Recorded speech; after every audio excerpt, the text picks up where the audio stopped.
Ce grand chapiteau en fait représente les tables du Ramadan. C'est une sorte de, on va dire, de restaurant éphémère et solidaire que l'on met en place pendant le Ramadan et qui fait table ouverte pour toutes les personnes qui sont dans le besoin, qui en ont envie, qui en ont besoin, qui se sentent seuls. Ils peuvent venir dans l'ambiance d'une cantine, on va dire. Ils peuvent venir trouver une oreille, une main tendue. Voilà, ils peuvent venir discuter avec nous, manger. On a une petite nouveauté cette année, c'est que pour la cuisine, on s'est inspiré des recettes rhum. Donc on a des Roms qui nous ont transmis leur soupe, leur recette de soupe. Et en fait, on s'est rendu compte que c'est pratiquement comme notre soupe marocaine, la soupe la harira. La crise se fait de plus en plus sentir, on l'avait déjà senti l'année dernière et l'année d'avant, mais cette année on la sent de plus en plus puisque dès le premier jour on a eu déjà 350 personnes et en général pour atteindre ce chiffre on attend 3-4 jours. On trouve de tout, on trouve des personnes âgées, des personnes handicapées, des personnes qui vivent dans la grande marginalité, des personnes en exclusion, des personnes en précarité, parce que c'est pas pareil en fait.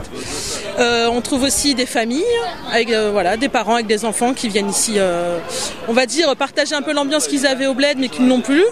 On trouve aussi des travailleurs pauvres qui ont les moyens d'avoir un logement mais qui préfèrent pour lutter contre l'isolement venir ici partager un repas. On trouve aussi des étudiants, de plus en plus d'étudiants viennent nous voir et pour les familles qui sont vraiment dans une situation difficile, on peut leur donner des colis alimentaires d'urgence. Comme ça, ils pourront manger aussi durant la nuit avant le lever du soleil. C'est grâce aux bénévoles qu'on peut faire cette action, il faut le souligner.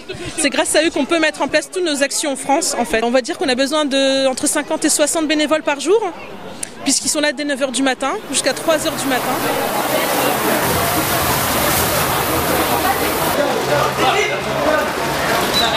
Il y a des tranches d'heures, en fait. Là, aujourd'hui, on est du soir, donc on commence à 18-19h et on termine à minuit. Nous, quand on arrive, on a un petit peu les dernières mises en place, la salade, toute l'installation de la salle. Alors déjà, ce cours islamique, c'est un petit peu la référence, je trouve.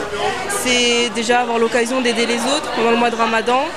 Pour ma part, c'est vrai que je vis toute seule cette année, donc je me suis dit je peux participer à aider les autres, profiter, partager avec les gens, rencontrer des nouvelles personnes. Ça fait 3 jours, on est copines là. En fait, j'ai découvert ça l'année dernière, je l'ai fait, je pense que c'était un appel, c'était quelque chose de très profond, il a fallu que je fasse quelque chose et il a fallu que je donne quelque chose pour des personnes. Et sur mon chemin, j'ai trouvé quelques responsables du secours islamique et donc j'ai dit allez, j'y vais quoi. Et donc c'est ma 2e année et ça me fait toujours autant de plaisir de revenir ici. Je suis plus dans la recherche de la spiritualité que le fait de ne pas manger ou pas de boire. Là.